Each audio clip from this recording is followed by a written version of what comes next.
Hai, Assalamualaikum warahmatullahi wabarakatuh. Kita berjumpa lagi dalam kelas Bahasa Melayu bersama Cikgu Reza. Hari ini kita akan belajar Unit 3 Masyarakat Celik Ilmu dengan tajuk Buku Teman Setia. Jom kita teruskan belajar. Kita lihat dulu standard kandungan.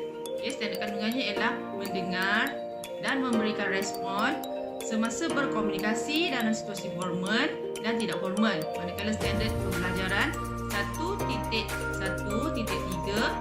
mendengar, mentafsir dan memberikan respon terhadap soalan secara kritis dan kreatif.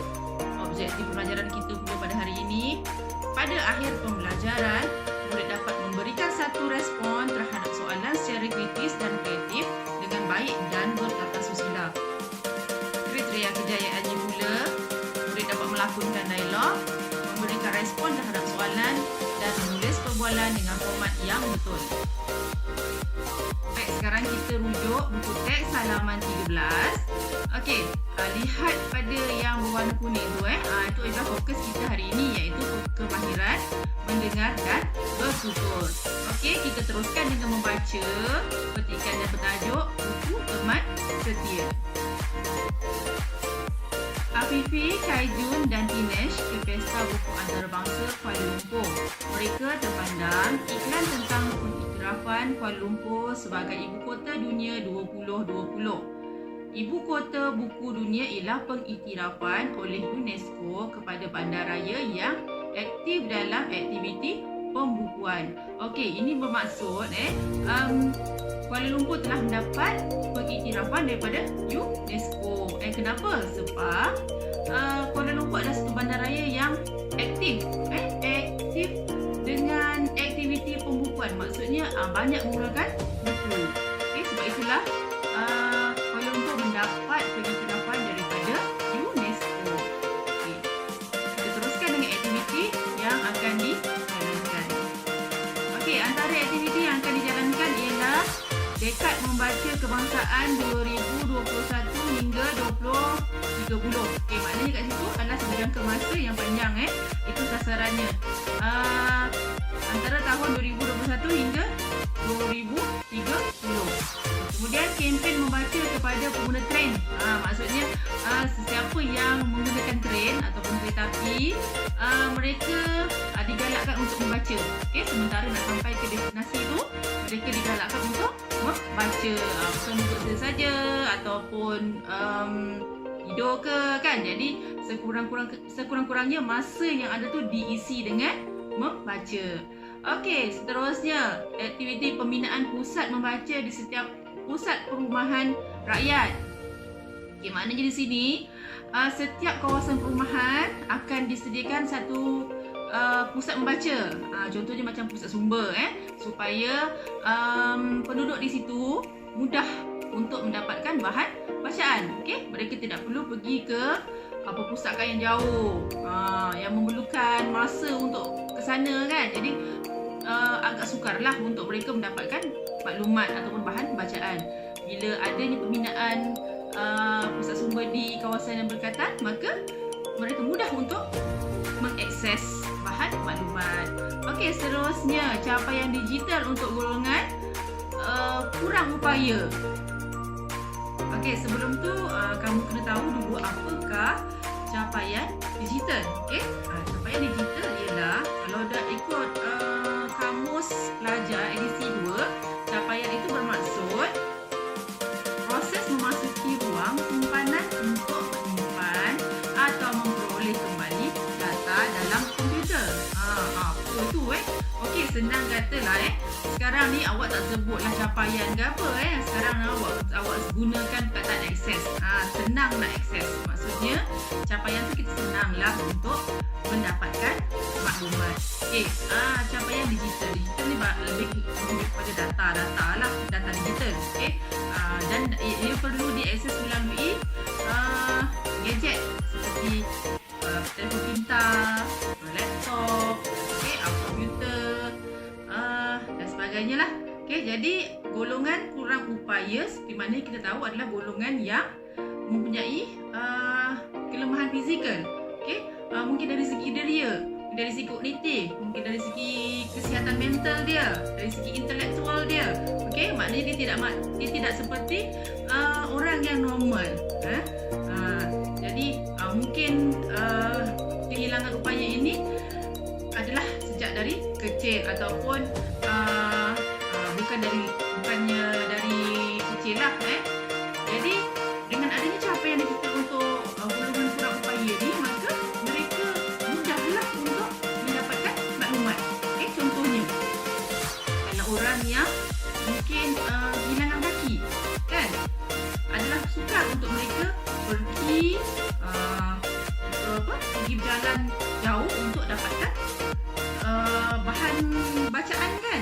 Jadi dengan adanya capaian digital ni, hanya 7 jari saja mereka dah dapat maklumat dengan mudah dan cepat. Tak kira di mana saja mereka berada.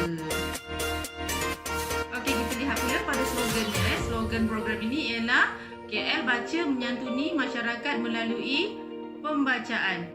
Maksudnya di sini program ini mengajak masyarakat supaya minat membaca. Dia mengajak dengan cara yang bersopan dan berbudi bahasa. Seterusnya kita baca petikan dialog antara Kaijun, Tinesh dan juga Afifi. Kita baca sama-sama. Okey, cikgu baca dan kamu dengar dengan teliti sambil semaklah dalam buku tersebut. Okey, boleh? Okey, wah hebatnya sempena pengiktirafan Kuala Lumpur sebagai ibu kota buku dunia 2020. Banyak program yang akan dijalankan. Okey, kemudian Afifi memberikan responnya. Ya, Tinesh, antara aktiviti yang akan dijalankan termasuklah apa? Okey, kita teruskan dulu baca. Ya, Kaijun, apakah kebaikan capaian digital untuk golongan berupaya? Afifi, bolehkah kamu jelaskan adakah aktiviti yang dirancang dapat meningkatkan pembacaan oleh masyarakat dalam tempoh tersebut? Okey, jadi dialog-dialog yang dalam petikan tadi tidak lengkap sebenarnya. Sebab itu di situ kamu perlu memberikan respon terhadap soalan-soalan yang diajukan oleh Tinesh dan juga oleh Kaijun. Soalan yang diajukan kepada Afifi. Jadi di sini kita perlu fikirkanlah apakah dialog yang sesuai. Okey, sekarang ni kita lihat balik respon yang diberikan oleh Afifi tadi.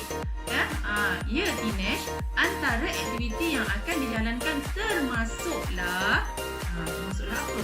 Kita lihat semula maklumat yang kita baca tadi. Maklumat ni, aktiviti yang dijalankan. Okey, antaranya apa? Dekat membaca kebangsaan 2021 hingga 2030, kempen membaca kepada pengguna tren, pembinaan pusat membaca di setiap pusat perumahan rakyat dan seterusnya. Jadi di situ kamu boleh pilih 3 lah, nyatakan 3. Okey, dan kena respon dengan ayat yang lengkap. Contohnya, ya Tinesh, antara aktiviti yang akan dijalankan termasuklah tekad membaca kebangsaan 2021 hingga 2030, kempen membaca kepada pengguna tren dan pembinaan pusat membaca di setiap perumahan rakyat. Okey, dapat Okey, kita teruskan kepada soalan daripada siapa ni? Tinesh. Tinesh tanya kepada Kaijun. Kaijun, apakah kebaikan capaian digital untuk golongan kurang upaya? Tadi cikgu dah terangkan kan maksud capaian digital. Apa itu capaian digital dan apa itu golongan kurang upaya? Jadi sekarang ni dengan adanya capaian digital, adakah ia membawa kebaikan kepada golongan kurang upaya? Jawapannya sudah tentulah memang ia akan memberikan kebaikan, betul tak? Kan?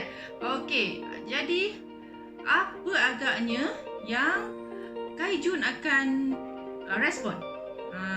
Jadi kamu kena fikirkanlah apa kebaikannya. Cikgu dah cakap tadi sebelum tu, cikgu ada beritahu tadi kan? Antara salah satu kebaikannya ialah orang kurang upaya dapat mengakses maklumat dengan cepat, mudah, dan menjimatkan masa. Bukan setakat dapat akses je, tapi mendapat maklumat yang banyak dengan mudah dan tak perlu pergi ke pusat sumber. Hanya perlu mencari maklumat di hujung jari sahaja. Okey. Jadi Afifi pun responlah Contoh, kebaikan capaian digital untuk golongan kurang upaya ialah mereka dapat mengakses banyak maklumat dengan cepat dan mudah tanpa perlu ke pusat sumber. Okey. Okey, dapat Okey, seterusnya siapa tanya ni? Kaijun pula tanya, Afifi, bolehkah kamu jelaskan adakah aktiviti yang dirancang dapat meningkatkan pembacaan oleh masyarakat dalam tempoh tersebut? Tempoh yang mana ni? Tempoh tadi itulah dia akan membaca kelas 2021 hingga 2030. Jadi soalan Kaijun, adakah program tersebut dapat meningkatkan pembacaan oleh masyarakat dalam tempoh tersebut? Kamu rasa dapat tak? Sebab tempohnya panjang. Okey? Jadi sudah tentulah kempen tersebut dapat meningkatkan pembacaan oleh masyarakat kan? Jadi mungkin Afifi boleh respon yang mengatakan bahawa tempoh tersebut akan memberikan lagi kesedaran ataupun meningkatkan lagi kesedaran masyarakat terhadap pentingnya membaca. Jadi selain itu terdapat juga program yang seperti apa tadi, pembinaan pusat membaca di setiap pusat perumahan kan. Jadi penduduk di situ mudah untuk mengakses maklumat. Jadi Afifi bolehlah respon seperti berikut. Ya, aktiviti yang dirancang dapat meningkatkan pembacaan oleh masyarakat dalam tempoh tersebut kerana kesedaran terhadap pentingnya membaca semakin meningkat dengan adanya kempen yang dijalankan. Selain itu, pembinaan pusat membaca di setiap pusat perumahan memudahkan penduduk untuk mengakses maklumat kerana berdekatan dengan rumah mereka. Okey, itulah contoh respon yang boleh diberikan oleh Afifi. Jika kamu ada respon lain pun boleh juga dikemukakan, tapi mestilah responnya berdasarkan maklumat yang diberikan tadi. Okey. Seterusnya sebagai latihan, kamu dikehendaki melengkapkan dialog ataupun memberikan respon terhadap dialog yang terdapat dalam teks tadi. Okey. Kamu buat dalam buku penulisan bahagian B. Okey. Apabila dah siap, kamu ambil gambar dan hantar dalam Google Classroom. Okey, setakat ini saja pembelajaran kita buat kali ini. Okey, berjumpa lagi pada masa akan datang. Selamat belajar dan terima kasih. Bye.